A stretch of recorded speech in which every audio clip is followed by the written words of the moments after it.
அளவுக்கு மிஞ்சினால் அமிர்தமும் நஞ்சு அப்படின்னு சொல்லுவாங்க. அது உண்மைதான். ஒருத்தருக்கு அளவுக்கு மீறிய புகழ் வந்துட்டுதுன்னு வச்சுங்க, அது கூட ஆபத்தா போயிடுறது உண்டு. பழங்காலத்துல எல்லாம் கிரேக்க தேசத்துல ஒரு பழக்கம் உண்டாம். அதாவது யாராவது ஒருத்தரை நாடு கடத்தணும்னா அதுக்கு ஒரு வழி உண்டு. அதாவது ஒருத்தரை நாடு கடத்தணும்னு மக்கள் விரும்புறாங்கன்னு வச்சுங்களேன், அவர் பேரை ஒரு மண்பாண்ட ஓட்டு சில்லுல எழுதி அதை ஒரு குறிப்பிட்ட பொது இடத்துல போட்டுற வேண்டியது, அவ்வளவுதான். இது மாதிரி பல பேர் போட்டுக்கிட்டே இருப்பாங்க. எல்லாம் அப்படியே குவிஞ்சு போயிடும். அந்த ஓட்டாஞ்சில்லு குவியல்ல யாருடைய பேர் அதிகமா இருக்குதோ அந்த நபரை ஒரு 10 ஆண்டுகள் நாடு கடத்தி விடுவாங்க. இது அந்த ஊர் வழக்கமா. ஒரு நாள் அந்த குவியலுக்கு பக்கத்துல ஒரு ஆள் நின்றுட்டு இருக்கிறான். அவன் கையில ஒரு ஓட்டாஞ்சில்லு வச்சிருக்கிறான். அதுல யாரோட பேரையோ எழுதணும், எழுதி அந்த இடத்துல போடணுங்கிறது அவன் ஆசை. ஆனா அவன் படிக்காதவன், அதனால எழுத தெரியல. யாராவது அந்த வழியா வர்றாங்களான்னு பாத்துக்கிட்டே நின்றுகிட்டு இருந்தான். ஒரு பெரியவர் வந்துகிட்டு இருந்தார். அவர்கிட்ட ஓடினான். கையில் இருந்த மண்பாண்ட சில்ல கொடுத்தான். ஐயா, இதுல ஒரு பேர் எழுதி கொடுங்களேன்னா. அந்த பெரியவர் அதை வாங்கி கையில வச்சுக்கிட்டு, என்ன பேர் எழுதணும் சொல்லு அப்படின்னா. இவன் சொன்னான், அரிஸ்டைடிஸ் அப்படின்னு எழுதுங்க அப்படின்னா. இதை கேட்டதும் அந்த பெரியவருக்கு அதிர்ச்சி. ஏன்னா அவரு தான் அரிஸ்டைடிஸ், தத்துவ மேதை அரிஸ்டைடிஸ் அவர். இருந்தாலும் நான் தான் அதுங்கிறத காட்டிக்காம அந்த ஆளுகிட்ட கேட்டார். அது சரிப்பா, அரிஸ்டைடிஸ்ங்கிற பேரை எழுத சொல்ற, அவர் உனக்கு என்ன கெடுதல் பண்ணார், அவர் பேரை இதுல எழுத சொல்றிய அப்படின்னு கேட்டிருக்கார். அதுக்கு இவன் சொன்னானா, அவர் எனக்கு எந்த கெடுதலும் பண்ணல, அவரை நான் பார்த்தது கூட இல்ல அப்படின்னு இருக்கான். அப்புறம் எதுக்காக அவரை நாடு கடத்தணும்னு நீ ஆசைப்படுற அப்படின்னு கேட்டிருக்கார்.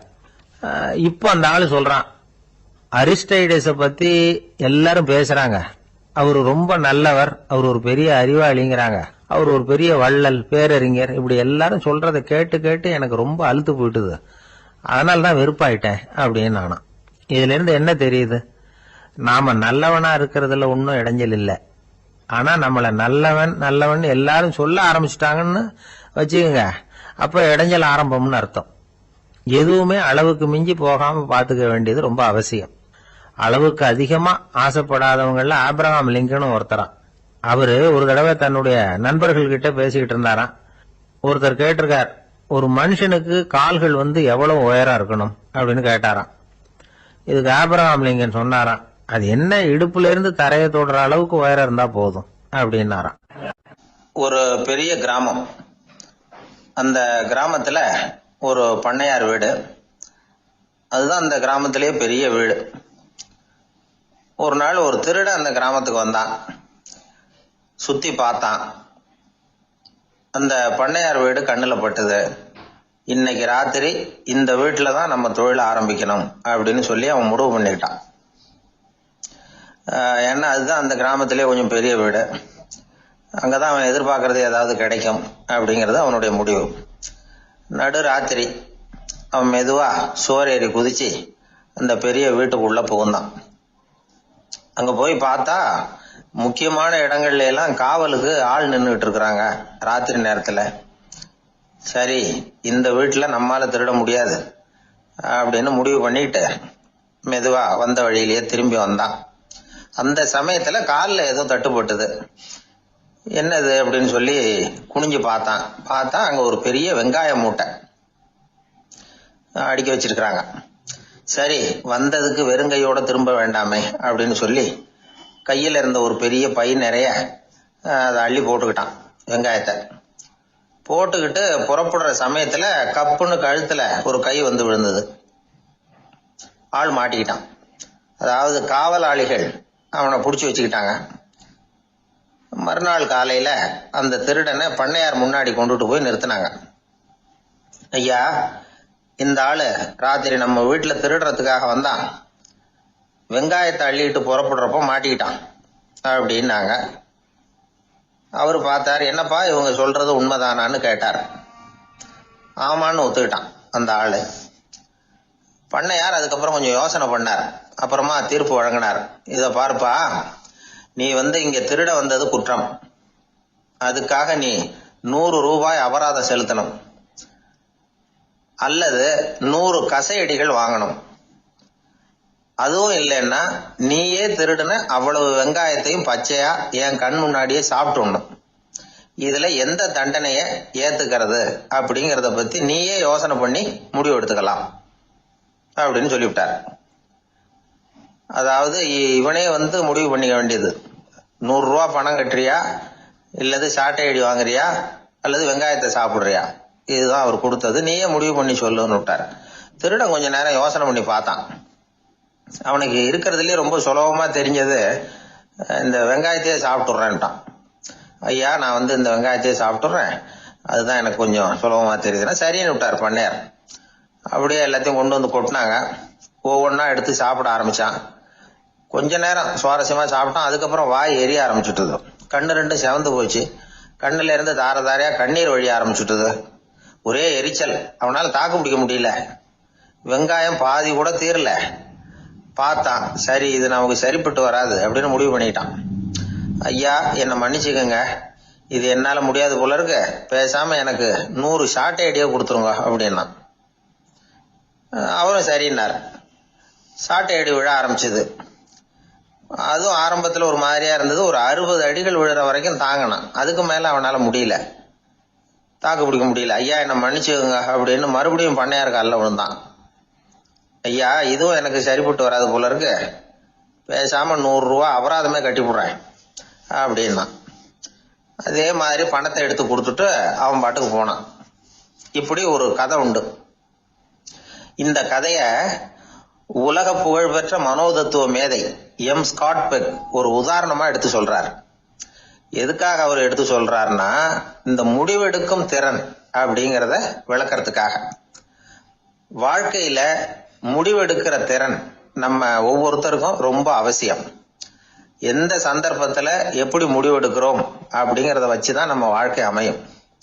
எவ்வளவுதான் பணம் இருந்தாலும் சரி, எவ்வளவுதான் படிச்சிருந்தாலும் சரி, இந்த முடிவெடுக்கிற திறன் சரியா இல்லைன்னா வாழ்க்கையில பல சறுக்கல்களை சந்திக்க வேண்டியிருக்கும். நாம முடிவுகள் எடுத்தா அந்த முடிவுகளால ஏற்படக்கூடிய விளைவுகளுக்கு நாம பொறுப்பு ஏற்க வேண்டி இருக்குமே அப்படிங்கிற பயத்தினால முடிவெடுக்கிற அதிகாரத்தை பல சமயங்கள்ல நாம மற்றவங்களுக்கு தாரவாத்து கொடுத்துடுறோம். நாமே முடிவெடுக்கக்கூடிய திறமையை வளர்த்துக்கிறது தான் ரொம்ப முக்கியம்.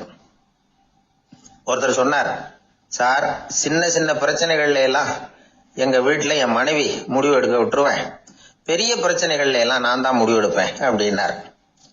பரவாயில்லையே அப்படின்னு சொல்லி சின்ன சின்ன பிரச்சனைகள்னா எதுங்க அப்படின்னு கேட்டேன். ஒன்றும் இல்லை, இந்த வீட்டு வருமானத்தை பெருக்கிறது எப்படி, வீட்டு செலவை சரி கட்டுறது எப்படி, வீட்டு செலவுக்கு வாங்கியிருக்கிற கடனை அடைக்கிறது எப்படி, இதெல்லாம் சின்ன சின்ன பிரச்சனைகள், என் மனைவி கிட்ட முடிவெடுக்கிற விஷயத்தை விட்டுருவேன்னாரு. பெரிய பிரச்சனை தான் நான் எடுத்துக்குவேன்னாரு. அப்படின்னா பெரிய பிரச்சனைன்னா எது சார் அப்படின்னு கேட்டேன். அது என்னன்னா, இந்த உலக பொருளாதாரத்தை மேம்படுத்துறது எப்படி, 21ஆம் நூற்றாண்டுல என்னென்ன சவால்களை சந்திக்க வேண்டியிருக்கும் உலகம், இதெல்லாம் நான் பாத்துக்குவேன் அப்படின்னாரு. பாருங்க, இது பிரச்சனைகள்ல இருந்து தப்பிக்கிற வழி. அதனால வாழ்க்கையில பிரச்சனைகளை சந்திக்கிறதுக்கு தயங்கக்கூடாது. அதே மாதிரி சரியான நேரத்துல சரியான முடிவு எடுக்கிறதுக்கு நாம கத்துக்கணும். அது ரொம்ப முக்கியம். ஒருத்தன் தன்னுடைய நண்பனை வழியில பார்த்தான். என்னப்பா லெட்டர் போட்டுன கிடைச்சதா அப்படின்னா. ஓ கிடைச்சதேன்னா அவன். இவன் உடனே ஏன்டா போய் சொல்ற, நான் உனக்கு லெட்டரே போடல, சும்மா தான் கேட்டேன், உடனே கிடைச்சிட்டுதுங்கிறிய அப்படின்னா. லெட்டர் போட்டேன்னு நீ போய் சொல்றப்போ அது கிடைச்சதுன்னு நான் போய் சொல்லக்கூடாதா அப்படின்னானா அவன். இப்படிப்பட்டவங்க சில பேர் இருந்தா கூட இன்னைக்கு கடிதம் மூலமா தொடர்பு கொள்ளாதவங்க இருக்கவே முடியாது. அந்த அளவுக்கு அது அவசியமான ஒன்னாயிட்டுது. இந்த அஞ்சல் அட்டைகள் எப்படி ஆரம்பமாச்சு தெரியுமா? ஆஸ்திரியா நாட்டுல ஒரு பேராசிரியர் இருந்தார். அவர் பேரு இம்மானுவேல் ஹெர்மன். அவர் ஒரு நாள் ஒரு பத்திரிகையில கட்டுரை எழுதினாராம். இது நடந்தது 1869. அவர் எழுதின கட்டுரையில மக்கள் அதிகம் செலவில்லாம ஒருத்தருக்கு ஒருத்தர் தகவல் பரிமாறிக்கிறது எப்படி அப்படிங்கறத பத்தி எழுதியிருந்தார். அதுக்கு சில யோசனைகளை அவரே எழுதியிருந்தாராம். எப்படின்னா, அந்த கட்டுரையை எல்லாரும் படிச்சு பார்த்திருக்கிறாங்க. அவர் சொன்ன யோசனைகள் என்னன்னு. அது அரசாங்கத்தின் கவனத்துக்கு அது போச்சான். ஆகா, இது அவர் சொல்ற யோசனை நல்லா இருக்கும் போல் இருக்கு அப்படின்னு அவங்களே நினைச்சிருக்கிறாங்க. அவ்வளவுதான். உடனே அந்த யோசனையை நடைமுறைக்கு கொண்டுட்டு வந்தாங்களாம். பேராசிரியர் இம்மானுவேல் ஹெர்மனின் யோசனைப்படி அச்சடிச்ச அரசு முத்திரையோட அரசாங்கம் அஞ்சல் அட்டைகளை வெளியிட ஆரம்பிச்சுதான்.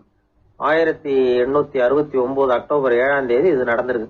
உலகின் முதல் அஞ்சல் அட்டை வெளிவந்த நாள் அது. அப்பதான் அதுக்கு பேர் என்ன தெரியுமா?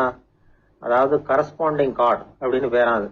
அதுக்கப்புறம் என்ன ஆச்சுன்னா உடனடியாக அமெரிக்காவிலேயே இது மாதிரியான கார்டுகளை வெளியிட ஆரம்பிச்சிட்டாங்க. அங்க இதுக்கு என்ன பேர் தெரியுமா? Postal card. அதுக்கப்புறம் 1870 இங்கிலாந்துலயும் இதை வெளியிட்டாங்களாம். அதை வெளியிட்ட முதல் நாள் அன்னைக்கு என்ன நடந்தது தெரியுமா? மக்கள்லாம் ஏதோ நியாய விலை கடையில நிக்கிறது மாதிரி பெரிய பெரிய கியூ வரிசையில நின்று இதை வாங்கினாங்களாம். நம்ம நாட்டுல முதல் அஞ்சலகம் 1927 கல்கத்தாவில் ஆரம்பமாயிருக்கு. இன்னைக்கும் அஞ்சலகம் இல்லாத இடமே இல்லை. அந்த அளவுக்கு அஞ்சல் போக்குவரத்து அதிகமாயிருக்குது. அன்னைக்கு உள்நாட்டுல ஒருத்தருக்கு ஒருத்தர் தகவல் பரிமாற்றம் செய்து கொள்ள மலிவான ஒரு அஞ்சல் அட்டையை அரசாங்கம் வெளியிடலாம் அப்படின்னு பேராசிரியர் எழுதின கட்டுரை இன்னைக்கு எந்த அளவுக்கு ஆகியிருக்கு பாத்தீங்களா? ஒருத்தன் ஒரு தபால் பெட்டிக்கு பக்கத்துல தலைய வச்சுக்கிட்டு அவன் பாட்டுக்கு நின்றுட்டு இருந்திருக்கான். அங்க இருந்து இன்னொருத்தன் கேட்டிருக்கான் என்ன ஆச்சுன்னு. கொஞ்ச நேரத்துக்கு முன்னாடி இந்த தபால் பெட்டியில ஒரு கார்டு எழுதி போட்டேன், விவரம் எல்லாம் நல்லா தான் எழுதியிருக்கிறேன், ஆனா அட்ரஸ் எழுத மறந்துட்டேன் அப்படின்னு நானா. உடனே அவன் அதுக்காக கவலைப்படாத, நான் போட்ட கார்டுல அட்ரஸ் எல்லாம் பின்கோடு உள்பட கரெக்டா எழுதியிருக்கேன், ஆனா விவரம் எழுத மறந்துட்டேன் நானா. கவலைப்படாத, கொஞ்ச நேரத்துல தபால்காரர் வருவார், பெட்டியை திறந்ததும் நம்ம லெட்டரை கேட்டு வாங்கிக்கலாம்னா ஒருத்தன். கொஞ்ச நேரத்துக்கு முன்னாடி அவர் வந்தார், கேட்டேன், அதுக்கப்புறம் தான் மனசுக்கு ரொம்ப கஷ்டமா போச்சு நானா. இவன் ஏண்டான்னு கேட்டிருக்கான். அவன் இது தபால் புட்டு இல்லையா. மனித நேயம்ங்கிறத பத்தி சொல்லுவாங்க. மனித நேயம் ஏன்னா ஒரு கணவன் கணவனா இருக்கணும், மனைவி மனைவியா இருக்கணும். ஒரு மனுஷன் இன்னைக்கு மனிதன் மனிதனாக இல்லை, மனித நேயம் குறைஞ்சு போச்சு. இது குடும்ப உறவுகள்லாம் ரொம்ப மாறி போச்சுன்னு சொல்ல. இப்ப நாகரிகத்துல அப்படிதான் இருக்குது. ஒருத்தன் என்ன பண்ணிருக்கான், ஒரு சின்ன பையனை கொண்டு வந்தானா. ஒரு சின்ன பையன் பக்கத்துல இருக்கான். ஒரு பெரியவர் கேட்டிருக்காரு, யாரப்பா அந்த பையன் அப்படின்னு கேட்டிருக்காரு. இவன் சொன்னானா, இந்த பையன் எனக்கு தூரத்து உறவுன்னு இருக்கான். சரி, தூரத்து உறவுன்னா எப்படி அப்படின்னு கேட்டிருக்கான். இந்த பையன் எங்க அப்பாவுக்கு 8வது புள்ள அப்படின்னு. கூட பிறந்தவனே அவ்வளவு தூரமா போயிட்டான், 8வதா பிறந்தான். அப்படி இருக்கு குடும்ப உறவுகள்ங்கிறது. மனுஷனுக்கு வேல்யூ விஞ்ஞானம் எப்படி போட்டிருக்குன்னா, ஒரு மனித உடம்புல இருக்கிற கால்சியத்தை மட்டும் தனியாக எடுத்தா ஒரு சின்ன ரூமுக்கு வெள்ளை அடிக்கலாமா. ஒரு மனுஷ உடம்புல இருக்கிற பாஸ்பரஸை மட்டும் தனியாக எடுத்தா ஒரு 40 நெருப்பு வச்சு தயார் பண்ணலாம். ஒரு மனுஷ உடம்புல இருக்கிற இந்த கொழுப்பு சத்தை மட்டும் தனியாக எடுத்தா ஒரு 7 சோப்பு கட்டி தயார் பண்ணலாம். அது மாதிரி ஒரு மனுஷ உடம்புல இருக்கிற இரும்பு சத்தை மட்டும் தனியாக எடுத்தா ஒரு 2 அங்குல ஆணி 2 செய்யலாம். இவ்வளவுக்கும் விலை போட்டா 42 ரூபா 50 காசு.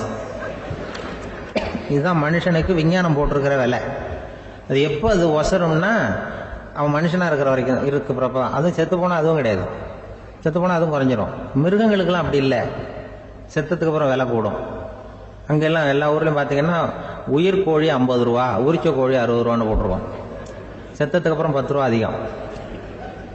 மனுஷன் நீ உயிர் மனுஷன் 42 ரூபா 50 காசு, செத்ததுக்கு அப்புறம் 52 ரூபான்னா நீயே வச்சுக்கிடாது, எனக்கு எது கண்டு போட்டு. அவன் எப்ப அவனுக்கு வேல்யூ கூடும்னா, மனிதன் மனிதனாக வாழும்பொழுதுதான் வேல்யூ கூடும். குடும்பத்துல அந்த அந்த பாசத்தோட வாழணும்னு கடவுள்கிட்ட கேட்டு சொன்னாங்களே, அதுதான். இந்த சமூகம்ங்கிறதும் ஒரு பெரிய குடும்பம் தான்.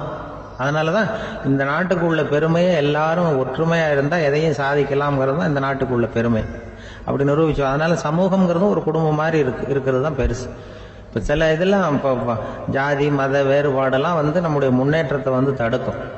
விலங்குகள் நம்மளோட மேலானது. அதான் ஒரு ஊர்ல ஒரு சிவன் கோயில் இருந்துதான். சிவன் கோயில்ல அந்த புறாவெல்லாம் வளர்ந்துகிட்டு இருந்திருக்கு. அந்த மாடத்துல, சிவன் கோயில் மாடத்துல புறாவெல்லாம் கூடி இருந்திருக்கு. உடனே அதுக்கு கும்பாபிஷேகம் பண்றதுக்காக ஊர்ல திட்டம் போட்டாங்க. சிவன் கோயிலுக்கு வெள்ளடிக்க ஆரம்பிச்சாங்க. வர்ணம் பூச ஆரம்பிச்சதும் அதுக்கு சாரம் கட்டுவாங்கல்ல, இந்த குச்சியெல்லாம் வச்சு சாரம் கட்டுவாங்க. உடனே இந்த புறாவெல்லாம் என்ன பண்ணிச்சான், இனிமே நம்ம இங்க வெள்ளை அடிக்கிறாங்க, கும்பாபிஷேகம் வருது, நம்ம இங்க குடியிருக்க முடியாது, எதிர்த்தாப்புல எங்க போகலான்னு பார்த்துருக்கு. இந்த உயரம் கோபுரத்துல இருந்த புறாவெல்லாம் எதிர்த்தாப்புல ஒரு மாதா கோயில் இருந்திருக்கு, சர்ச்சு. அங்க சில மாடங்கள்ல புறாவெல்லாம் இருக்குது, சில மாடம் இருக்கு. உடனே நம்மளாம் அங்க போயிடும் கொஞ்சம் காலத்துக்குன்னு எல்லாம் புறப்பட்டு இந்த மாதா கோயிலுக்கு போயிடுது. அங்க போனா அங்க இருக்கிற புறாவோட சேர்ந்து இதுவும் குடியிருந்துட்டு இருக்கு. கொஞ்ச நாள் என்னாச்சு, அங்க கிறிஸ்துமஸ் வந்துட்டுது.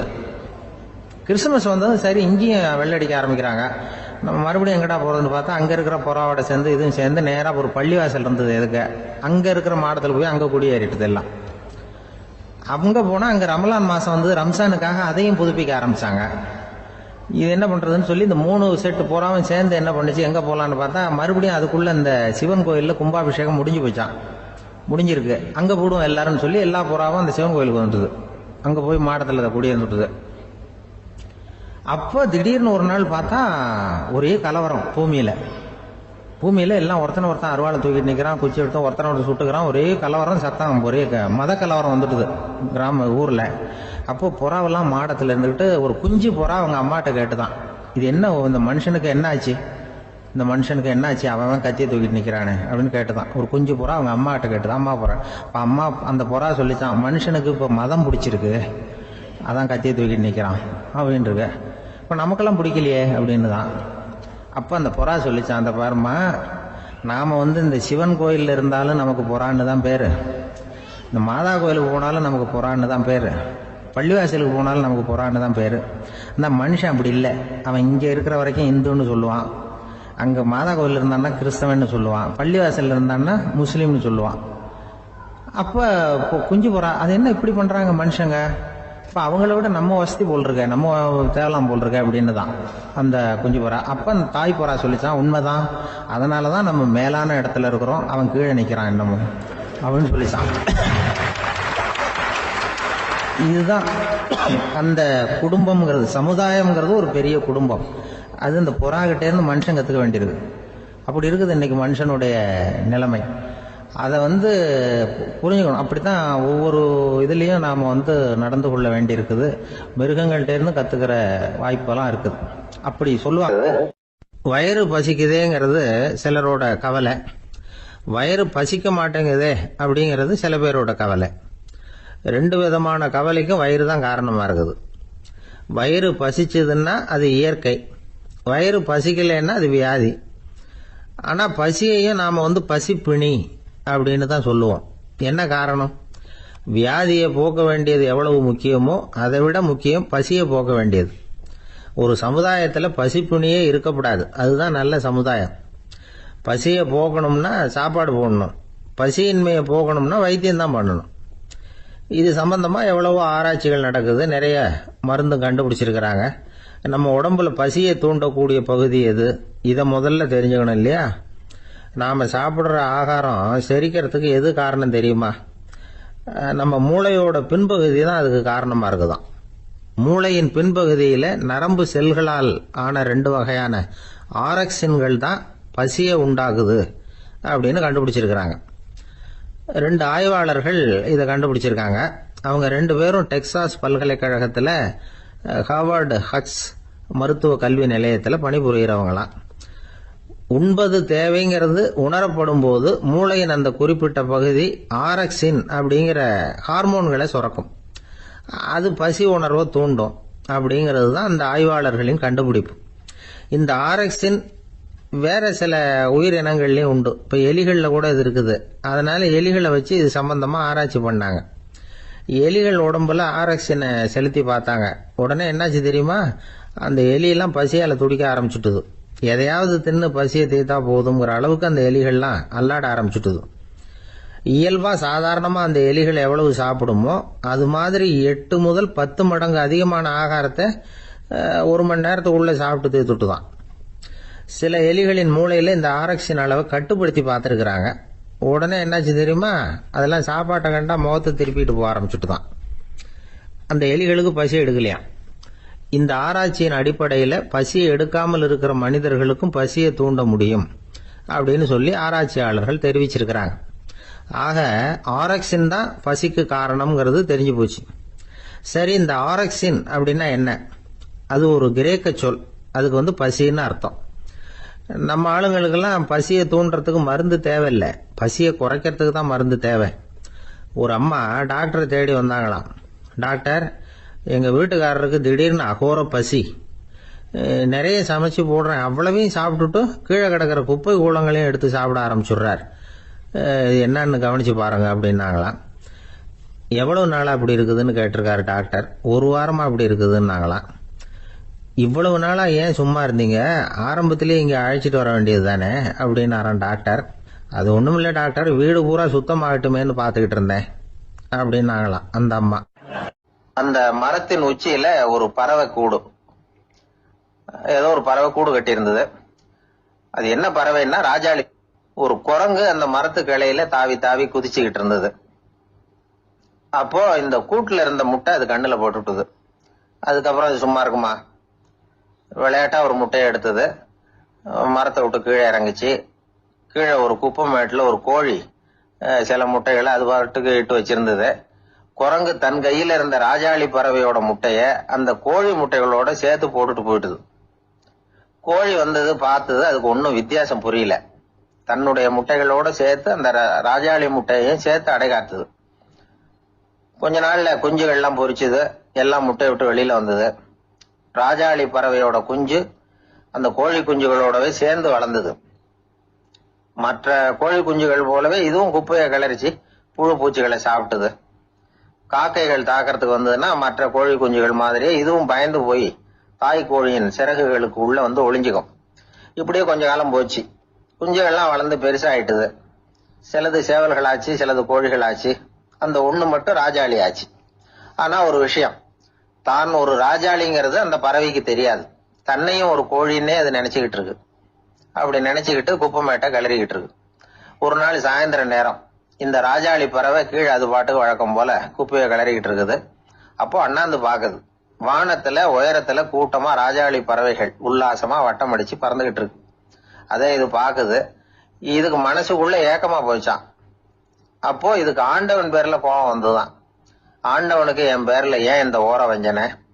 என்னையும் ஒரு ராஜாளியா படைச்சிருந்தா நானும் கூட இந்நேரம் ஆகாயத்துல உல்லாசமா பறந்துகிட்டு இருப்பேனே அப்படின்னு நினைச்சு வருத்தப்பட்டுதான். இது வேடிக்கையா இருக்குல்ல? ஒரு வகையில பார்த்தா நாம கூட இந்த ராஜாளி பறவை மாதிரி தான் வாழ்ந்துகிட்டு இருக்கோம் அப்படிங்கிறார் ஒரு உளவியல் நிபுணர். நம்மால எவ்வளவு வேலை செய்ய முடியும் அப்படின்னு நாம நினைச்சுக்கிட்டு இருக்கிறோமோ அதை விட பல மடங்கு நம்மால வேலை செய்ய முடியுமா? பல மடங்கு வேகமாவும் வேலை செய்ய முடியும் அப்படிங்கிறார் அவர்.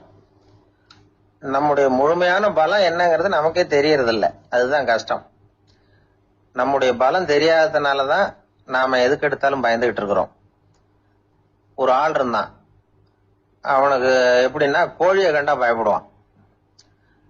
ஏன் கோழியை கண்டா பயம்னா, அவனுக்கு மனசுக்குள்ள தான் ஒரு புழுன்னு நினைப்பு. தன்னை ஒரு புழுவா நினைக்கும் பொழுது, புழுன்னா கோழி வந்து கொத்தும்ல, அதனால கோழியை கண்டு பயப்பட ஆரம்பிச்சிட்டான்.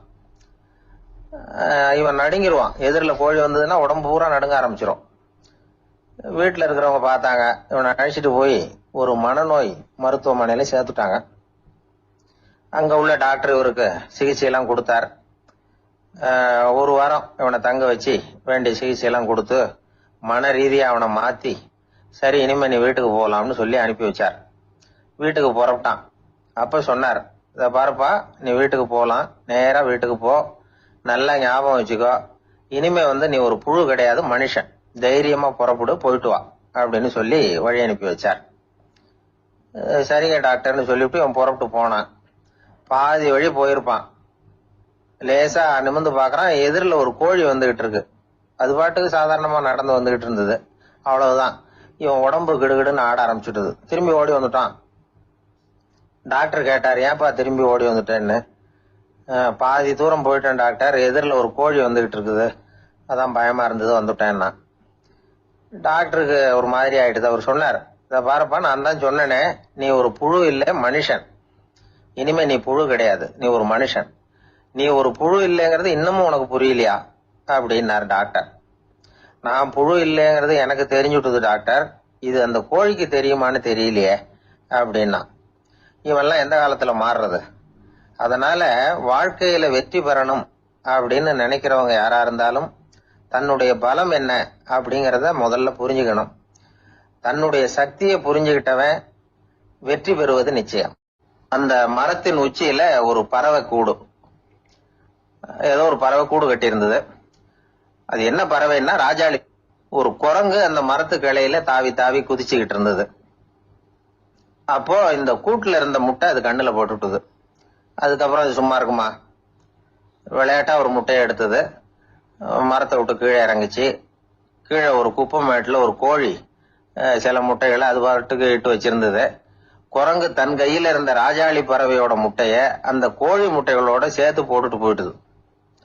கோழி வந்தது, பார்த்தது, அதுக்கு ஒன்னும் வித்தியாசம் புரியல. தன்னுடைய முட்டைகளோட சேர்த்து அந்த ராஜாளி முட்டையையும் சேர்த்து அடைகாத்துது. கொஞ்ச நாள்ல குஞ்சுகள் எல்லாம் பொரிச்சுது, எல்லாம் முட்டையை விட்டு வெளியில வந்தது. ராஜாளி பறவையோட குஞ்சு அந்த கோழி குஞ்சுகளோடவே சேர்ந்து வளர்ந்தது. மற்ற கோழி குஞ்சுகள் போலவே இதுவும் குப்பையை கிளறிச்சு புழு பூச்சிகளை சாப்பிட்டது. காக்கைகள் தாக்கிறதுக்கு வந்ததுன்னா மற்ற கோழி குஞ்சுகள் மாதிரியே இதுவும் பயந்து போய் தாய் கோழியின் சிறகுகளுக்கு உள்ள வந்து ஒளிஞ்சுக்கும். இப்படியே கொஞ்ச காலம் போச்சு. குஞ்சுகள்லாம் வளர்ந்து பெருசாயிட்டுது. சிலது சேவல்களாச்சு, சிலது கோழிகளாச்சு. அந்த ஒண்ணு மட்டும் ராஜாளி ஆச்சு. ஆனா ஒரு விஷயம், தான் ஒரு ராஜாளிங்கிறது அந்த பறவைக்கு தெரியாது. தன்னையும் ஒரு கோழின்னே அது நினைச்சுக்கிட்டு இருக்கு. அப்படி நினைச்சுக்கிட்டு குப்பமேட்டை கிளறிக்கிட்டு இருக்கு. ஒரு நாள் சாயந்தர நேரம் இந்த ராஜாளி பறவை கீழே அது பாட்டுக்கு வழக்கம் போல குப்பையை கிளறிக்கிட்டு இருக்குது. அப்போ அண்ணாந்து பாக்குது. வானத்துல உயரத்துல கூட்டமா ராஜாளி பறவைகள் உல்லாசமா வட்டம் அடிச்சு பறந்துகிட்டு இருக்கு. அதே இது பாக்குது. இதுக்கு மனசுக்குள்ள ஏக்கமா போச்சான். அப்போ இதுக்கு ஆண்டவன் பேர்ல கோபம் வந்துதான். ஆண்டவனுக்கு என் பேர்ல ஏன் இந்த ஓர வஞ்சனை?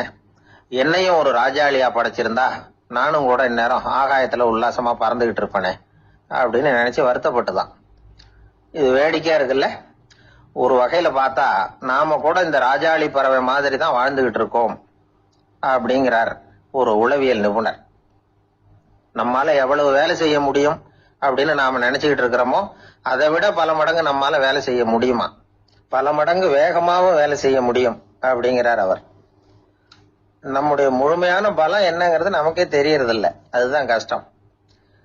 நம்முடைய பலம் தெரியாததுனாலதான் நாம எதுக்கு எடுத்தாலும் பயந்துகிட்டு இருக்கிறோம். ஒரு ஆள் இருந்தான். அவனுக்கு எப்படின்னா கோழியை கண்டா பயப்படுவான். ஏன் கோழியை கண்டா பயம்னா, அவனுக்கு மனசுக்குள்ள தான் ஒரு புழுன்னு நினைப்பு. தன்னை ஒரு புழுவா நினைக்கும் பொழுது, புழுன்னா கோழி வந்து கொத்தும்ல, அதனால கோழியை கண்டு பயப்பட ஆரம்பிச்சிட்டான். இவன் நடுங்கிடுவான். எதிரில் கோழி வந்ததுன்னா உடம்பு பூரா நடுங்க ஆரம்பிச்சிடும். வீட்டில் இருக்கிறவங்க பார்த்தாங்க. இவனை அழைச்சிட்டு போய் ஒரு மனநோய் மருத்துவமனையில சேர்த்துட்டாங்க. அங்க உள்ள டாக்டர் இவருக்கு சிகிச்சையெல்லாம் கொடுத்தார். ஒரு வாரம் இவனை தங்க வச்சு வேண்டிய சிகிச்சையெல்லாம் கொடுத்து மன ரீதியா அவனை மாத்தி, சரி இனிமே நீ வீட்டுக்கு போகலாம்னு சொல்லி அனுப்பி வச்சார். வீட்டுக்கு புறப்பட்டான். அப்ப சொன்னார், இத பாருப்பா, நீ வீட்டுக்கு போகலாம், நேரா வீட்டுக்கு போ, நல்லா ஞாபகம் வச்சுக்கோ, இனிமே வந்து நீ ஒரு புழு கிடையாது, மனுஷன், தைரியமா புறப்படு, போயிட்டு வா அப்படின்னு சொல்லி வழி அனுப்பி வச்சார். சரிங்க டாக்டர்னு சொல்லிவிட்டு இவன் புறப்பட்டு போனான். பாதி வழி போயிருப்பான். லேசா நிமிர்ந்து பாக்குறான், எதிரில் ஒரு கோழி வந்துகிட்டு இருக்கு. அது பாட்டுக்கு சாதாரணமா நடந்து வந்துகிட்டு இருந்தது. அவ்வளவுதான், இவன் உடம்பு கிடுகிடுன்னு ஆட ஆரம்பிச்சுட்டது. திரும்பி ஓடி வந்துட்டான். டாக்டர் கேட்டார், ஏன்பா திரும்பி ஓடி வந்துட்டேன்னு. பாதி தூரம் போயிட்டேன் டாக்டர், எதிரில் ஒரு கோழி வந்துகிட்டு இருக்குது, அதான் பயமா இருந்தது வந்துட்டேன்னா. டாக்டருக்கு ஒரு மாதிரி ஆயிடுது. அவர் சொன்னார், இத பாருப்பா, நான் தான் சொன்னேனே, நீ ஒரு புழு இல்ல, மனுஷன். இனிமே நீ புழு கிடையாது, நீ ஒரு மனுஷன். நீ ஒரு புழு இல்லைங்கிறது இன்னமும் உனக்கு புரியலையா அப்படின்னாரு டாக்டர். நான் புழு இல்லைங்கிறது எனக்கு தெரிஞ்சுட்டுது டாக்டர், இது அந்த கோழிக்கு தெரியுமான்னு தெரியலையே அப்படின்னா. இவெல்லாம் எந்த காலத்துல மாறுறது?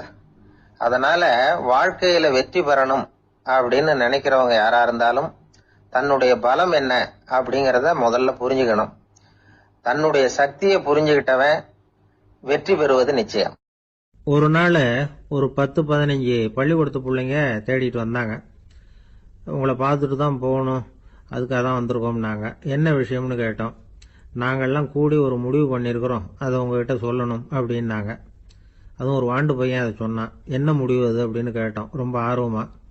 அதை இப்போ சொல்ல மாட்டோம், எங்களுக்கு பிடிக்கிற மாதிரி ஏதாவது ஒரு தகவல் சொன்னால் அதுக்கப்புறம் நாங்கள் அதை சொல்கிறோம் அப்படின்னா அந்த வாண்டு பையன். சரி, சின்ன பையன்கிட்ட இன்னைக்கு வசமா மாட்டிக்கிட்டோம் அப்படின்னு நினைச்சுக்கிட்டு அவங்களுக்கு தகுந்த மாதிரி ஒரு கதை சொல்ல ஆரம்பிச்சோம். அது என்ன கதைன்னா, ஒரு பெரிய காடு, அதுல பலவிதமான மிருகங்கள். அந்த காட்டுக்கு ஒரு சிங்கம் தான் ராஜா. எப்பவும் காட்டுக்கு அதுதானே ராஜா. ஒரு பெரிய யானைக்கு இது பொறுக்கல. என்ன இது, எப்போ பார்த்தாலும் இங்க சிங்கத்துக்கே ராஜா பதவி கிடைக்குது, நான்லாம் எவ்வளவு பலசாலியா இருக்கிறேன், அப்படி இருந்தும் எனக்கு அந்த பதவி கிடைக்கலையே அப்படின்னு தனக்குள்ள பொறுமிக்கிட்டே இருந்தது. ராஜா பதவியை நினைச்சு ரொம்ப ஏக்கம், அதுக்கு பதவி மோகம். இந்த சமயம் பார்த்து ஒரு குள்ள நரி கூட்டம் அதை தேடிட்டு வந்தது. ஐயா பெரியவங்களே, நீங்க இந்த காட்டுக்கு ராஜாவா இருக்க ஆசைப்படுறீங்க, அதுல ஒன்றும் தப்பு இல்லை.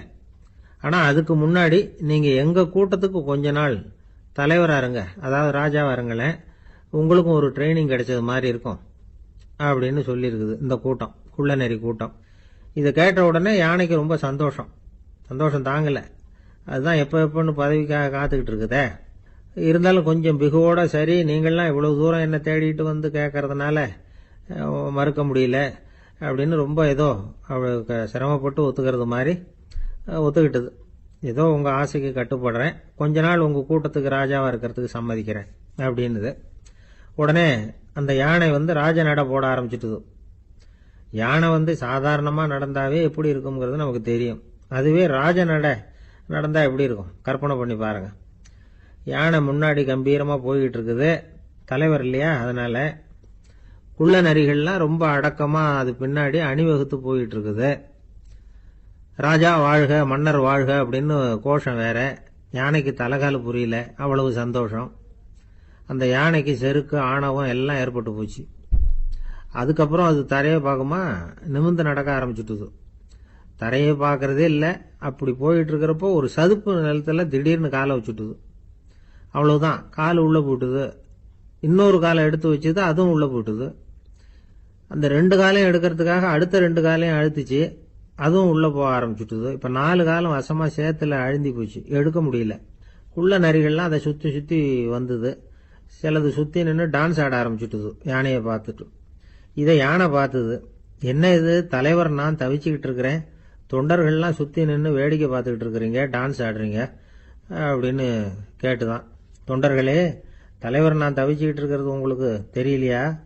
இப்போ உடனே உங்க தலைவரை காப்பாற்ற வேண்டியது உங்க கடமை இல்லையா அப்படின்னு கத்துச்சான் அந்த யானை. குள்ள நரிகள்ல ஒண்ணு முன்னாடி நின்று அந்த யானையை பார்த்துதான், தலைவரே எங்களுக்கு ரொம்ப நாளா ஒரு ஆசை, அந்த ஆசையை நிறைவேற்றிக்கிறதுக்காகத்தான் உங்களை எங்க தலைவரா ஏத்துக்கிறோம்னு சொன்னோம் அப்படின்னு தான். என்ன ஆசைன்னு கேட்டிருக்கு யானை.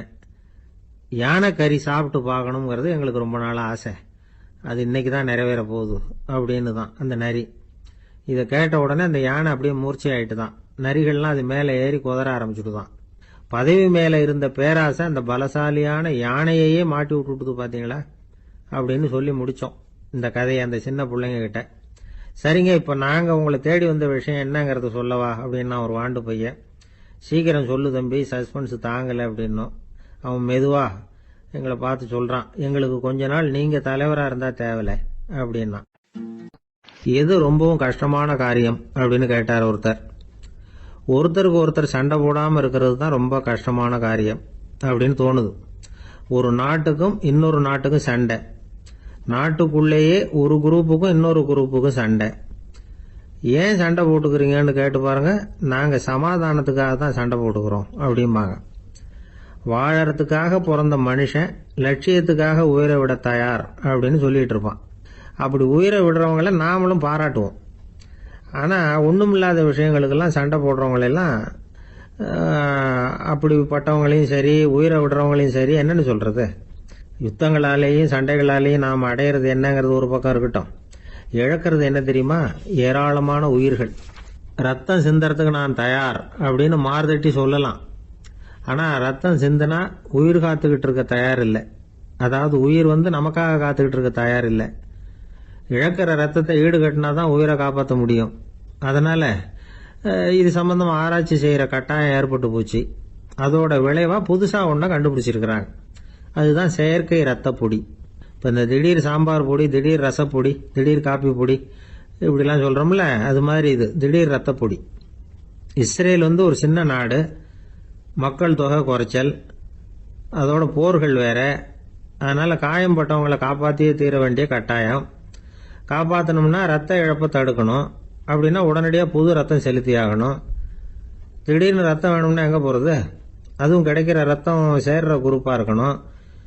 ஒரு வேடிக்கை பார்த்தீங்களா, நான் வேற குரூப்பு நீ வேற குரூப்புன்னு இவன் சண்டை போடுறான். இதில் அடிபட்டவனுக்கு ரத்தம் கொடுக்க போனால் அதுலேயும் அது வேற வேற குரூப்பாக இருக்குது. அது ரத்தமும் வேற வேற குரூப்புன்னு சொல்லிட்டு இருக்குது. எந்த குரூப்பு ரத்தம் வேணும், அது உடனடியாக கிடைக்கலன்னா என்ன பண்ணுறது? இப்படிப்பட்ட கஷ்டம்லாம் நமக்கு வந்துடுது. இதுக்காக தான் விஞ்ஞானிகள் இந்த ரத்த பொடியை கண்டுபிடிச்சிருக்கிறாங்க. அதாவது ஒரு ஆள் அடிபட்டு போட்டான்னு வச்சுங்களேன், அவனுக்கு ரத்தம் கிடைக்கல. உடனே என்ன பண்ணலாம்? இந்த சுத்தப்படுத்தப்பட்ட தண்ணீரை கொஞ்சம் எடுத்துக்க வேண்டியது, அதில் இந்த ரத்த பொடியை கரைக்க வேண்டியது. இப்போ இந்த செயற்கை ரத்தம் வந்து தயாராகிட்டுது. இதை அந்த ஆள் உடம்புல ஏற்றி விட்டுற வேண்டியது. இயற்கையாக நம்ம உடம்புல இருக்கிற ரத்தம் என்னென்ன வேலை செய்யுதோ அதே வேலையை இதுவும் செய்யும். அதாவது ஆக்சிஜனை உடம்புல எல்லா இடத்துக்கும் எடுத்துகிட்டு போகுது. அந்த வேலையை இந்த செயற்கை ரத்தமும் செஞ்சுருது. ஆனால் ஒரு விஷயம், இந்த செயற்கை ரத்தம் ஒரு அவசரத்துக்கு தான் உபயோகப்படுத்தலாம், ஒரு முதல் உதவி மாதிரி. அதை அப்படியே நிரந்தரமாக விட்டுற முடியாது. பின்னாடி வந்து தேவையான குரூப்பு உண்மையான ரத்தம் கிடைச்ச உடனே அதை செலுத்திக்கணும். உண்மையான ரத்தத்தை 20லேருந்து 40 நாள் வரைக்கும் தான் பாதுகாக்க முடியும். அதுவும் குளிர்பதன பெட்டியில். அதுக்குள்ளே உபயோகப்படுத்தலைன்னா அது வீணாக போயிடும். இந்த ரத்த பொடி அப்படி இல்லை, எவ்வளோ நாள் வேணும்னாலும் அப்படியே வச்சுருக்கலாம். குளிர்பதன பெட்டியும் தேவையில்லை. ஆனால் ஒன்று, இது தண்ணியில் கலந்து செயற்கை ரத்தமாக ஆக்கிவிட்டா அதோட வலு 72 மணி நேரம் தான், அதாவது 3 நாள். அதுக்குள்ளே அந்த ஆசாமியை எங்கேயாவது ஆஸ்பத்திரிக்கு தூக்கிட்டு போய் உண்மையான ரத்தத்தை கொடுத்துடணும். சண்டையில் அடிபடுறவங்க, சாலை விபத்தில் அடிபடுறவங்க, இவங்களுக்கெல்லாம் அவசரத்துக்கு கை கொடுத்து உதவுறது இந்த செயற்கை ரத்த பொடி. அதுக்கப்புறம் நாம் கொடுக்குற ரத்தம் தான் அவங்கள காப்பாற்றணும். இன்னைக்கு வந்து ரத்தத்தை தானமாக கொடுக்க தயாராக இருக்கிற நல்ல உள்ளங்கள் ஏராளம். எவ்வளவு ஆக்சிடென்ட்டு, ஆப்ரேஷன், இதில் சம்மந்தப்பட்டவங்களை வந்து காப்பாற்றுறது நாம் தானமாக கொடுக்குற ரத்தம் தானே. ஒரு ஆக்சிடென்ட்டு, ஒரு ஸ்கூட்டர் ஒரு ஆள் மேலே மோதி விட்டுது, பார்த்து வரக்கூடாதா அப்படின்னா அந்த ஆள், நீ தான் பார்த்து நடக்கணும், ஏன்னா 20 வருஷமாக நான் அந்த ஸ்கூட்டரை ஓட்டிகிட்டு இருக்கிறேன் அப்படின்னா இவன். இதுக்கு அவன் சொன்னானா, நீ தான் பார்த்து ஓட்டணும், ஏன்னா 40 வருஷமாக நான் இப்படி நடந்துகிட்டு இருக்கிறேன் அப்படின்னானா. ஒரு கோவில்ல ஆன்மீக சொற்பொழிவு நடந்துகிட்டு இருக்குது. ஒரு பெரியவர் பேசிக்கிட்டு இருக்கார். கடவுளை பத்தியும் சொர்க்கத்தை பத்தியும் மனுஷனை பத்தியும் அவர் விவரமா பேசுறார். எல்லாரும் உட்கார்ந்து கேட்கறாங்க. அந்த கூட்டத்துல ஒரு தத்துவ ஞானியும் உட்கார்ந்து இருக்கிறார். அவருடைய நண்பர். பேசி முடிச்சதும் அந்த பெரியவர் மேடையை விட்டு இறங்கினார். நேரா அந்த தத்துவ ஞானி கிட்ட வந்தார். எப்படி இருந்தது என்னுடைய பேச்சு அப்படின்னு கேட்டார். நீங்க பேசினது ஒண்ணுக்கு ஒண்ணு முரண்பாடா தெரிஞ்சது அப்படின்னாரா இவரு. நான் என்ன அப்படி தப்பா பேசிவிட்டேன் அப்படின்னாரா அவரு. கடவுளை நம்புகிறவன் சொர்க்கத்துக்கு போவான்னு சொன்னீங்க, அப்புறம் நல்ல விதமா வாழறவன் சொர்க்கத்துக்கு போவான்னு சொன்னீங்க அப்படின்னாராம். இதுல என்ன முரண்பாடுன்னு கேட்டிருக்காரு அவர். இதுலதான் முரண்பாடு தெரியுது எனக்கு. அதாவது இங்க ஒருத்தன் எல்லா தப்பும் பண்ணிக்கிட்டு இருக்கிறான், அவன் வந்து கடவுளை நம்பினான்னா அவன் சொர்க்கத்துக்கு போவானா? இது என்னுடைய முதல் கேள்வி. இல்லைன்னா ஒருத்தன் வந்து எந்த தப்பும் பண்ணல, ரொம்ப ஒழுங்கா வாழ்ந்துகிட்டு இருக்கிறான், ஆனா அவன் கடவுளை நம்பல, அவன் என்ன நரகத்துக்கு தான் போவானா? கடவுள் நம்பிக்கை உள்ள ஒரு திருடன் என்ன ஆவான், எங்க போவான்? கடவுள் நம்பிக்கையே இல்லாத ஒரு நல்லவன் என்ன ஆவான், எங்க போவான்? ஒருத்தன் இங்க கடவுள் நம்பிக்கையோட வாழறது முக்கியமா அல்லது நல்லவனா வாழறது முக்கியமா? இதுதான் இவர் கேட்ட கேள்வி. இதை கேட்டதும் அந்த பெரியவர் வந்து குழம்பி போயிட்டார். அவர் சொன்னது நியாயம் தானே. கடவுளை நம்புறவன் தான் சொர்க்கத்துக்கு போவான்னா பேசாம கடவுளை நம்பிக்கிட்டு இந்த உலகத்துல எல்லா தப்பும் பண்ணிக்கிட்டு இருக்கலாமே. பேச்சாளர் குழப்பத்தோட வீட்டுக்கு போனார். படுத்து தூங்கினாரு. ஒரு கனவு வந்தது. கனவுல அவர் ஒரு ரயில்ல வேகமா போயிட்டு இருக்கிறார். எதிரில் உட்கார்ந்து இருக்கிறவரை பார்த்து நாம இப்ப எங்க போறோம்னு கேட்டார். சொர்க்கத்துக்கு போயிட்டு இருக்கிறோம் அப்படின்னாங்களாம். ரயில் போய் நின்னுது. இவர் இறங்கினார். இங்க கௌதம புத்தர் இருப்பார், சாக்ரட்டிஸ் இருப்பார், அவங்கள பாக்குறதுக்கு ஒரு நல்ல வாய்ப்பு அப்படின்னு நினைச்சுக்கிட்டே அங்கேயும் இங்கேயும் பார்த்தார். அங்க யாருமே இல்ல. ஒரே பாலைவனம் மாதிரி இருக்குது. பச்சை இல்ல, பசுமை இல்ல, பூக்கள் இல்ல, மரம்லாம் மொட்டையா நிக்குது. எலும்பும் தோலுமா சில முனிவர்கள் அங்கேயும் இங்கேயுமா உட்கார்ந்து இருக்கிறாங்க. இவர் அவங்க கிட்ட போய் இந்த புத்தர், சாக்ரட்டிஸ் இவங்க எல்லாம் எங்க இருக்கிறாங்கன்னு கேட்டாராம். அப்படி யாரும் இங்க இல்லையே, அவங்க எல்லாம் யாரு அப்படின்னு திருப்பி கேட்டிருக்கிறாங்க. இவருக்கு அதிர்ச்சியா போச்சு. அப்படின்னா அவங்க எங்க போயிருப்பாங்க? உடனே ரயில் நிலையத்துக்கு ஓடி வந்தார். அப்பதான் நரகத்துக்கு ஒரு ரயில் புறப்பட்டுக்கிட்டு இருந்தது அங்க இருந்து. அதுல ஏறி உட்கார்ந்தார். ரயில் வேகமா போச்சு. நரகம் நெருங்க நெருங்க காற்று குளிர்ச்சியா வீச ஆரம்பிச்சுதான். வெளியில பசுமையா இருந்துதான். அழகான மலர்கள், அழகான நீர்நிலைகள், நந்தவனங்கள், ரொம்ப அருமையா இருக்குது. ரொம்ப அங்க இருந்தவங்க எல்லாம் ரொம்ப மகிழ்ச்சியா உல்லாசமா வேற இருந்திருக்கிறாங்க. எங்க பார்த்தாலும் ஆடல் பாடல் உற்சாகம். இவரு ரயில விட்டு இறங்கினார். அவருக்கு சந்தேகம், இதுவா நரகம் அப்படின்னு விசாரிச்சிருக்காரு. ஆமா, இதுதான் நரகம் நாங்களாம். எனக்கு ஒரு சந்தேகம் இருக்காரு. என்னன்னு கேட்டிருக்காங்க. கௌதம புத்தரும் சாக்ரட்டிஸும் லாவோஸும் இவங்க மாதிரி இன்னும் பல பேரும் கடவுள் நம்பிக்கை இல்லாதவங்க, அவங்க எல்லாம் இங்க இருக்கிறாங்களா அப்படிங்கறதுதான் என்னுடைய சந்தேகம் அப்படின்னாரா. இப்ப அவங்க சொல்லியிருக்கிறாங்க, இப்ப நீங்க பாக்குறீங்களே பசுமையும் பச்சை பயிர்களும் ஆடல் பாடல்களும் அழகிய மலர்களும், இது எல்லாமே கௌதம புத்தரும் சாக்ரட்டிஸும் அது மாதிரி மகான்களும் இங்க வர ஆரம்பிச்ச பிறகுதான் உண்டாக ஆரம்பிச்சது. இந்த பிரதேசத்தை அவங்க அப்படியே மாத்திவிட்டாங்க. இப்போலாம் இங்க இருக்கிறவங்க யாரும் சொர்க்கத்துக்கு போறதுக்கே ஆசைப்படுறது இல்ல அப்படின்னாங்களாம். இந்த அதிர்ச்சியிலேயே அந்த பெரியவர் கனவு கலைஞ்சு முடிச்சுக்கிட்டார்.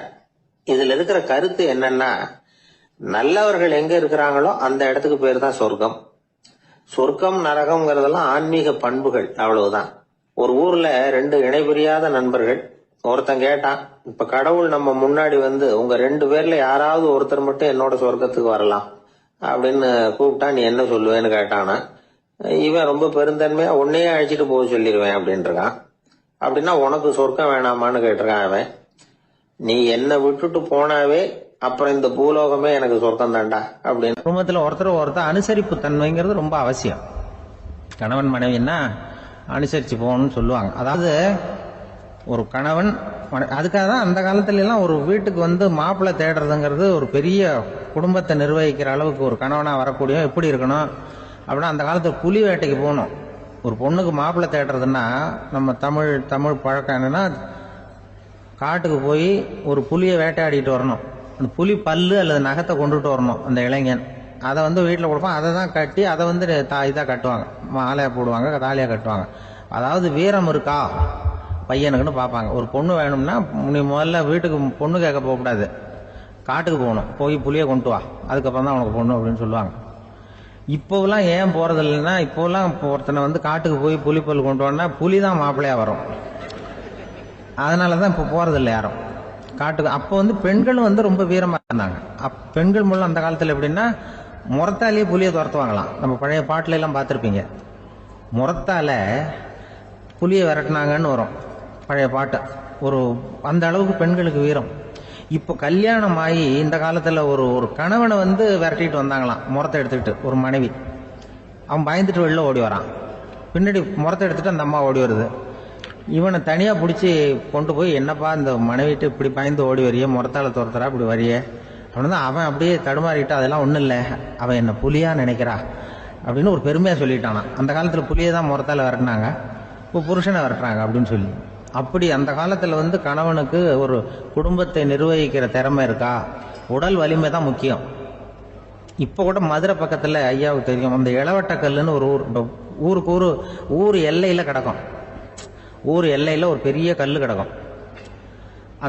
அந்த ஊருக்கு பொண்ணு கேட்க போறவங்க அந்த கல்லை தலைக்கு மேல தூக்கி காட்டணும். அப்படியே தூக்கி தலைக்கு மேல வசதி கீழே போடணும். அந்த வலு இருந்தாதான் நீங்க அந்த ஊருக்குள்ளேயே போகலாம், பொண்ணு கேட்கறது போகலாம். இல்லைன்னா நீ திரும்பி போக வேண்டியதான். அந்த வலிமை இருக்கா மாப்பிள்ளைன்னு பாக்குறாங்க. இளவட்டக்கல்லுன்னு பேரு.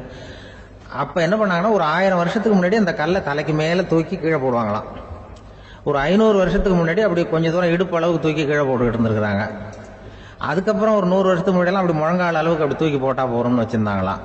இப்ப நான் அந்த ஊருக்கு என் கூட பழனிசாமின்னு ஒருத்தர் இருக்காரு. அவர் போய், உனக்கு எப்படிப்பா இந்த ஊர்ல கல்யாணம் ஆச்சு அப்படின்னா, இப்போலாம் நாங்க தொட்டு கும்பிட்டா போறோம், அதை அசைக்கிறது கூட இல்லை. அப்படி ஆயிட்டுது. ஒரு குடும்பத்தை கணவனா வரப்போறவனுக்கான தகுதி அந்த காலத்துல அப்படி இருந்துதான். அப்படி கணவன் தேர்ந்தெடுக்கிறது, குடும்ப தலைவனை தேர்ந்தெடுக்கிறது ஒரு பெரிய காரியம்.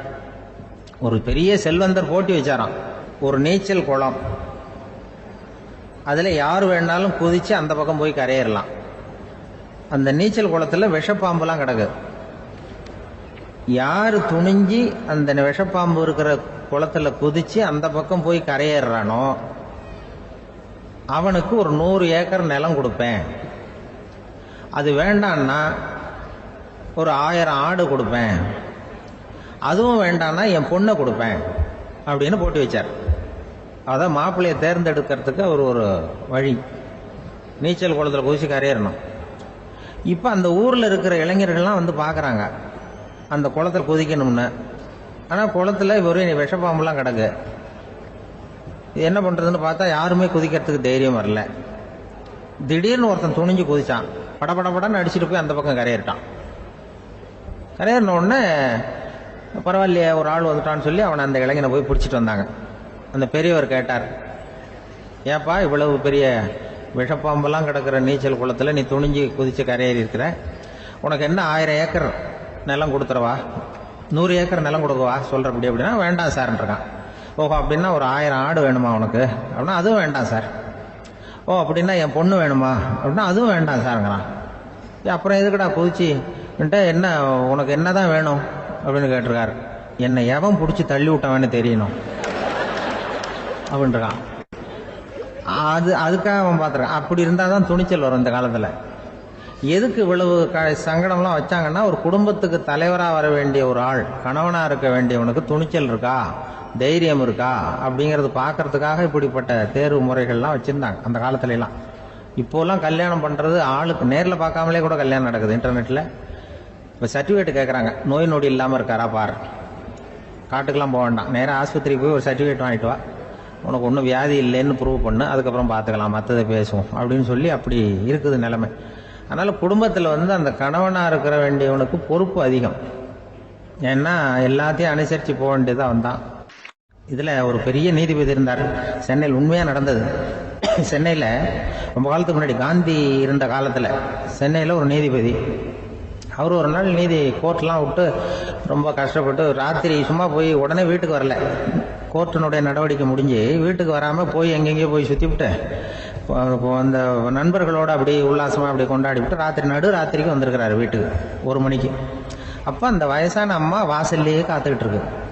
உள்ளே போச்சு நீதிபதி இன்னும் வந்து சேரலேன்னு வாசல்லையே நின்றுட்டு இருந்துதான். அப்போ அது வந்த உடனே பலார்னு அரைஞ்சு விட்டாங்களாம் அந்த அம்மா. ஏன்டா அவ்வளோ தூரம் எங்கே போனேன், என்னதான் நீதிபதியாக இருந்தாலும் அவங்களுக்கு உள்ள தானே, பலார்னு அரைஞ்சு விட்டாங்க.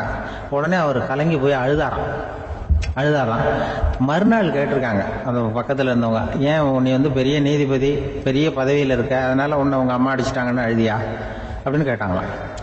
அப்போ அவர் சொன்னாராம் நீதிபதி, இல்லை நான் இது மாதிரி எங்கள் அம்மா கிட்ட அடிக்கடி அடி வாங்குவேன், எப்போதும் அவங்க அடிக்கிற அடி பலமாக விழும், இப்போ அவங்க அடித்தது எனக்கு வலிக்கவே இல்லை, அந்த அளவுக்கு அவங்களுக்கு வயசாகிட்டுதே, பலம் குறைஞ்சிட்டுதேன்னு நினச்சி அழுதேன் அப்படின்னு இருக்காராம். அதுதான் புள்ள அம்மா பேரில் உள்ள பாசங்கிறது. இதே போல் நான் சொன்னது மாதிரி முன்னாடி இவர் ஒரு இறைநேச செல்வர் ஒருத்தர் இருந்தார். ஒரு அம்மா எனக்கு அப்பா தண்ணி கொடுப்பா அப்படின்றது படுக்கையில் இருந்த அம்மா. இவர் ஏதோ படிச்சுக்கிட்டு இருந்தவர், ஒரு சின்ன இளைஞர், உடனே ஓடி போய் ஒரு குவளையில் தண்ணி எடுத்துகிட்டு போய் அம்மாவுக்கு முன்னாடி நிற்கிறார். முன்ன அந்த அம்மா அதுக்குள்ளே தூங்கி போச்சு. இவர் அந்த தண்ணியை வச்சுக்கிட்டு அவர் பாட்டு நிற்கிறாரு. விடிஞ்சு போச்சு. விடிகிற சமயத்தில் அந்த அம்மா முடிச்சு பார்க்குது, பையன் தண்ணியோட கையில் வச்சுட்டு நிற்கிறார். ஏம்மா என்னப்பா நீ ராத்திரி பூரா தண்ணியோட நின்றுட்டு இருக்கிறியா எனக்கா அப்படின்னு. அப்பா அவர் சொன்னார், ஆமாம்மா ராத்திரி தண்ணி தாகமாக இருக்குன்னு கேட்டீங்க, உடனே தண்ணி கொண்டு வந்துட்டேன். ஓடி வந்து பார்க்கும்பொழுது நீங்கள் தூங்கிக்கிட்டு இருந்தீங்க. தூங்கிட்டு இருக்கும்பொழுது உங்களை எழுப்ப வேண்டாம், தூக்கத்தை கெடுக்க வேண்டாம்னு நான் நினச்சேன், அதனால் எழுப்பலை. தூக்கம் முழிக்கிற சமயத்தில் உடனே தாகமாக இருக்கும், தண்ணி குடிக்கணும்னு ஆசைப்படுவீங்க, அதனால தண்ணியை பக்கத்திலே வச்சுட்டு நிற்கிறேன் அப்படின்னு அந்த இளைஞர் சொன்னாராம். அப்படியே கட்டி பிடிச்சிட்டு நீ பிற்காலத்தில் பெரிய அறிஞராக வருவேன்னு சொல்லி அந்த அம்மா வரணும்னு சொல்லி இறைவனை வேண்டாங்களாம். அவர் தான் இஸ்லாமிய மார்க்கத்தில், தீன் மார்க்கத்தில் பெரிய ஆளானது. அதாவது ஷர்புதீன் யாஹ்யான்னு ஒருத்தர், அவர் பெரிய இஸ்லாமிய பேரறிஞராக வந்தார். இப்படி அம்மா பேரில் பாசமாக உள்ளவங்கலாம் இருந்தாங்க நிறையா. அப்படி அந்த குடும்பத்தில் அந்த பாசம் நேசம் எவ்வளவு இருக்கோ அவ்வளவுக்கு அவர்கள் உயர்வார்கள்ங்கிறது தான் நம்முடைய பெரிய இதெல்லாம் பெரியவங்கள்லாம் சொல்லியிருக்கிறது அதுதான்.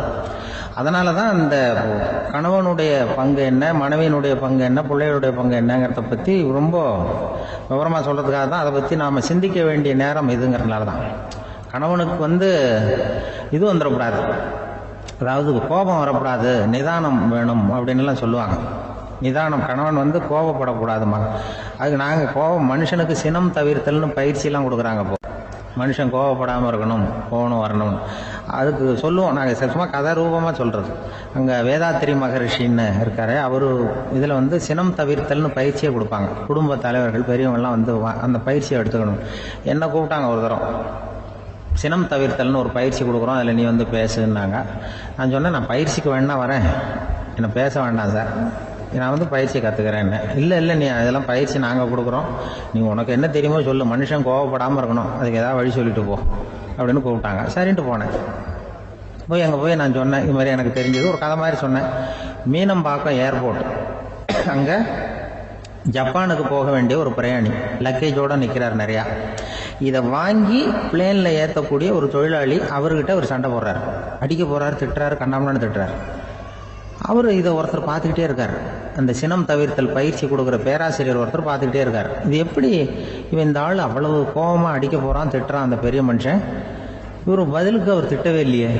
கோபம் அந்த அந்த தொழிலாளி சிரிச்சுக்கிட்டே சரி சார் சரி சார் அப்படின்னுட்டே இருக்கான். இவர் லக்கேஜை வாங்கி பிளேனில் ஏற்றுற தொழிலாளி இவன் கண்ணாவுடனே அடிக்க போகிறான், திட்டுறான், முகம் செவந்து போச்சு. இவருக்கு என்ன ஆச்சரியம்னா இந்த ஆள் இவ்வளவு கோவப்படுறான். அதை வாங்கி அந்த தொழிலாளி கொஞ்சம் கூட முகத்தில் கோபமே படலையே, சிரிச்ச முகத்தோடு இருக்கானே, இவன் வந்து நமக்கு பயிற்சி வகுப்பு எடுக்கலாம் போல இருக்க அப்படின்னு இவர் நினச்சிட்டார். ரொம்ப நேரம் அவர் கத்திக்கிட்டு இருந்தார். சரி சார் சரி சார்ன்ட்டு அதை வாங்கிட்டு அவர் போயிட்டார். போனதுக்கு அப்புறம் அவர் இந்த ஆள் அப்புறம் பிளேன் வந்தது, ஏறி அவர் போயிட்டார், ஜப்பானுக்கு போயிட்டார். அதுக்கப்புறம் இந்த சினம் தவிர்த்தல் பேராசிரியர் ஓடி போய் அந்த தொழிலாளியை பிடிச்சி கொண்டு வந்தார். இந்த பாருப்பா, நான் வந்து காலையிலேருந்து பார்த்துக்கிட்டு இருக்கேன், அந்த ஆள் உன்னை அடிக்க வந்தான், திட்ட வந்தான், இவ்வளவு கோவப்படுறான், உனக்கு பதிலுக்கு நீ கோவமே படலையே, உனக்கு கோவமே வராதா, அது எப்படி நீ சினம் தவிர்க்கிறது, எப்படி உனக்கு கோவமே வரலையா அப்படின்னு கேட்டிருக்காரு. அப்போ அந்த தொழிலாளி சொன்னாராம், அப்படி இல்லை சார், மனுஷன்னு பிறந்தா கோவம் படாமல் இருக்க முடியாது, எல்லாருக்கும் கோவம் வரும், அது அவங்கவுங்க வழியில் டீல் பண்ணுவாங்க, நான் அதை என் வழியில் டீல் பண்ணேன், அவ்வளோதான். அப்போ அவர் திட்டும் பொழுது உனக்கு கோபம் வந்தது தானே? வந்தது சார். அப்போ அது எப்படி டீல் பண்ணேன்னு கேட்டிருக்காரு. அப்போ இவன் சொன்னான், நான் ஒன்றும் இல்லை சார், அந்த அந்த பிரயாணி வந்து இப்போ ஜப்பானுக்கு போயிட்டு இருக்கார், அவர் லக்கேஜ்லாம் அமெரிக்கா போயிட்டு இருக்கு.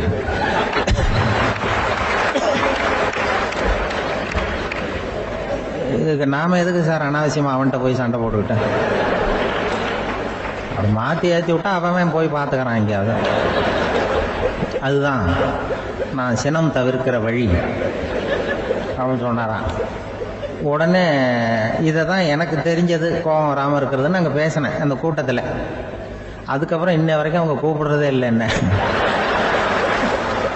ஏன்னா நாங்கள் வந்து முறையாக ஒருத்தன் கோவப்படாமல் இருக்கிறதுக்கு என்ன வழின்னு சொல்லி கொடுத்துட்டு இருக்கிறோம்.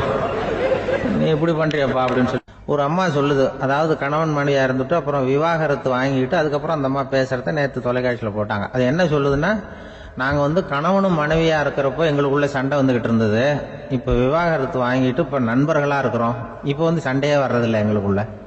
அப்படி பாருங்கள், கணவன் மனைவியாக இருந்தப்போ சண்டை வந்து தான், விவாகரத்து வாங்கினது மறுபடியும் நாங்கள் நல்லபடியாக தான் இருக்கிறோம், ஒன்றும் எங்களுக்கு சண்டை வரல. அப்படி இருக்குது இப்போ காலம் போய்கிட்டு இருக்கு. நேற்று அப்படி ஒரு இது என் கூட வேலை பார்க்குறப்போ ஒரு அம்மா இருந்தாங்க. அவங்க எப்போதும் அவங்க வீட்டுக்காரர் படத்தையே வச்சுருப்பாங்க, கையில் பத்திரமா வச்சுருப்பாங்க. அவ்வளவு மரியாதை மதிப்புன்னு சொல்லி நாங்கள்லாம் அவங்கள பெருசாக நினைப்போம். இது எதுக்குமா அவங்க வீட்டுக்காரர் படத்தை பத்திரமா இல்லை கையிலேயே வச்சுருக்கீங்களே, ஆஃபீஸுக்கெல்லாம் எடுத்துகிட்டு வந்து வச்சு அடிக்கடி எடுத்து பார்த்துக்குவாங்க. அவ்வளவு பிரியமா அவங்க வீட்டுக்காரர் இல்லை. ஆமாம், எனக்கு வந்து ஏதாவது பிரச்சனை வந்துட்டுதுன்னா உடனே எங்கள் வீட்டுக்காரர் படத்தை எடுத்து பார்ப்பேன். பரவாயில்லையே இப்படி ஒரு இதா? ஆமாம், இதை பார்த்துட்டு நினச்சிக்குவேன், இதை விட பிரச்சனை வேற என்ன இருந்துட போகுது உலகத்தில் அப்படின்னு நினச்சிக்குவேன். உடனே எனக்கு எல்லாம் போயிடும் அப்படின்ட்டு தான்.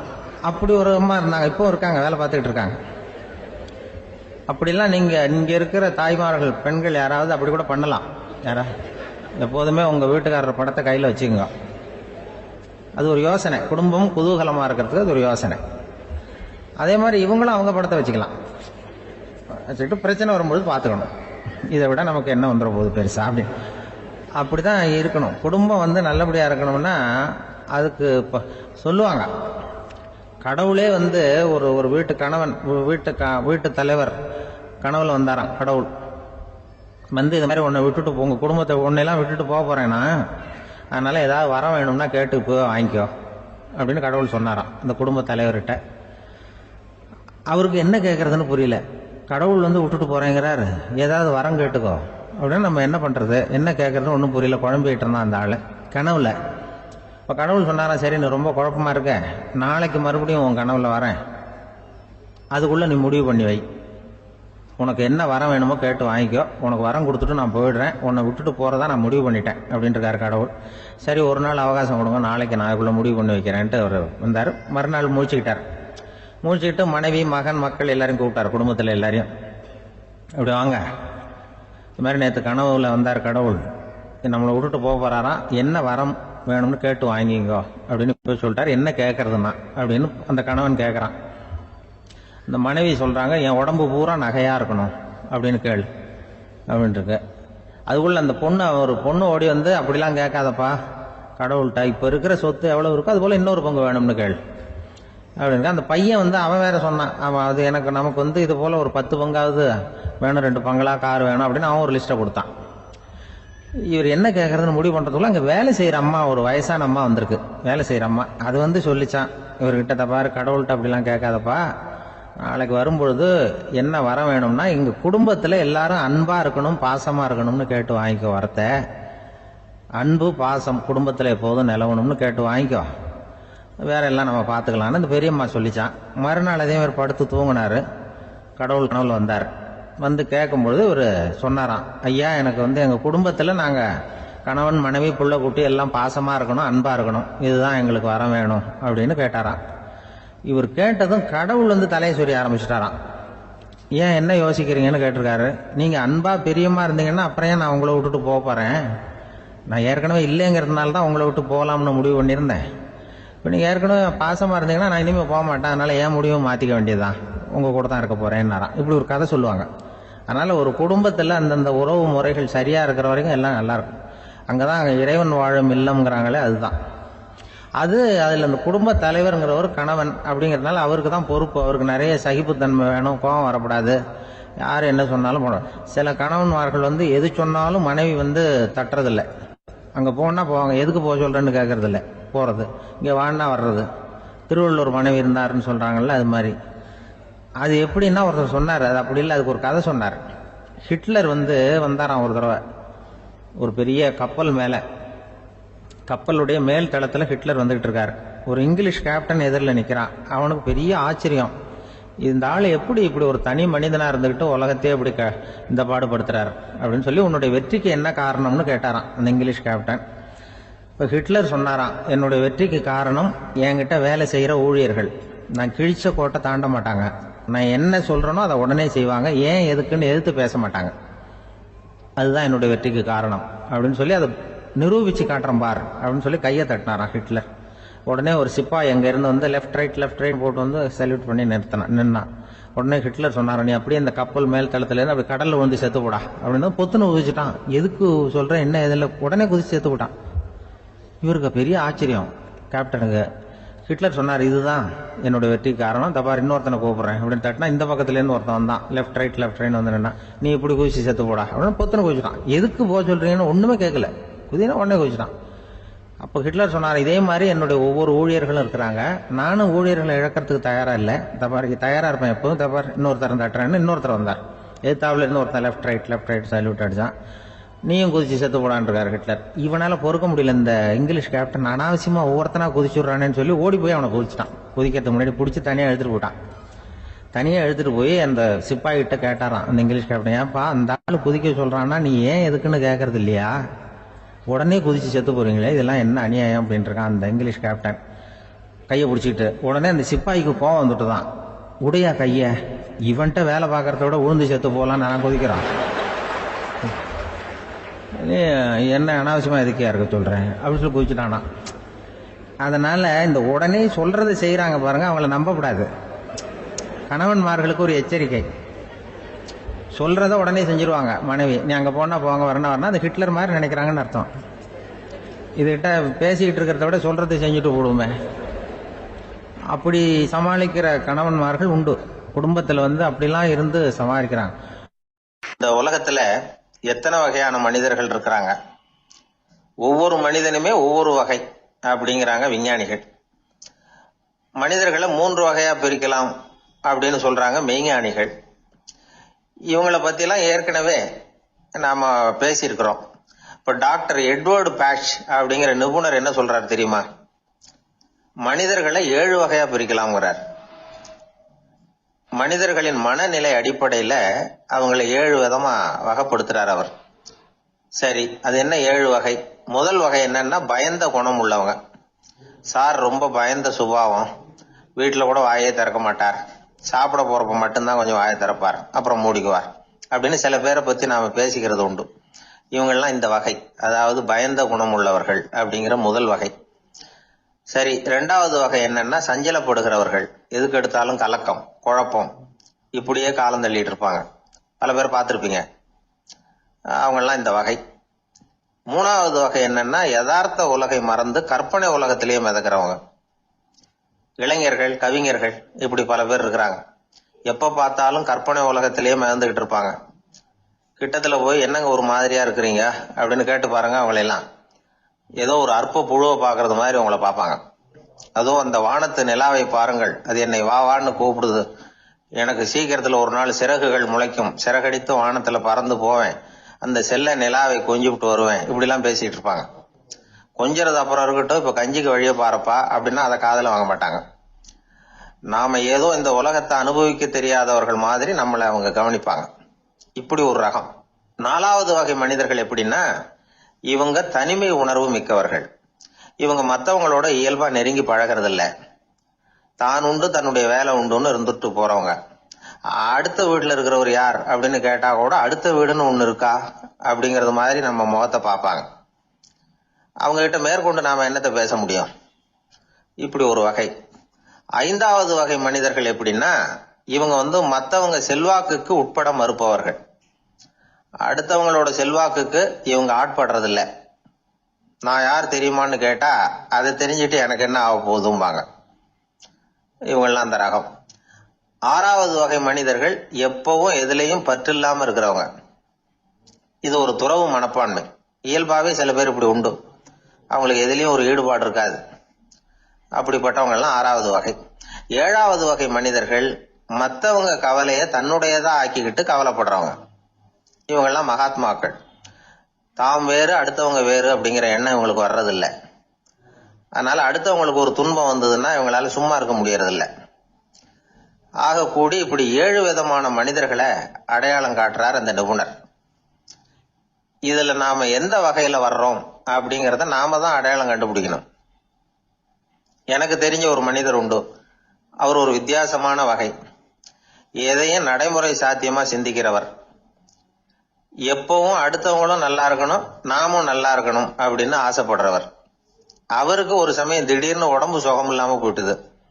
டாக்டர் கிட்ட போனார், பணம் கொடுத்தார், வைத்தியம் பார்த்துக்கிட்டார். அவர் எழுதி கொடுத்த மருந்து சீட்டை வாங்கினார். ஒரு மருந்து கடைக்கு போனார், பணம் கொடுத்தார், மருந்து வாங்கினார். அதை எடுத்துட்டு வீட்டுக்கு வந்தார். அதுக்கப்புறம் அந்த மருந்து அவர் சாப்பிடணும்ல, சாப்பிடவே இல்லை, அப்படியே சும்மா வச்சுட்டார். அவரை பார்த்து கேட்டேன், ஏன் சார் இப்படி பண்றீங்க, வீண் செலவு தானே இது, நீங்க ஏன் டாக்டர் கிட்ட போய் பணம் செலவு பண்ணுனீங்கன்னு கேட்டேன். அவர் சொன்னாரு, டாக்டர் வாழணும் இல்லையா, அதனாலதான் அப்படின்னார். சரி, அப்புறம் ஏன் மருந்து வாங்கினீங்க அப்படின்னு கேட்டேன். மருந்து கடைக்காரர் வாழணும் இல்லையா, அதனாலதான் அப்படின்னார். சரி, அப்புறம் ஏன் வாங்கின மருந்து சாப்பிடாம வச்சுட்டீங்க அப்படின்னதுக்கு, நான் வாழணும் இல்லையா அதனாலதான் அப்படின்னார். இவர் வாழ்க்கையை புரிஞ்சுக்கிட்டவர். இப்படி வாழ்க்கையை புரிந்து கொண்டு வாழ தெரிஞ்சுக்கணும்.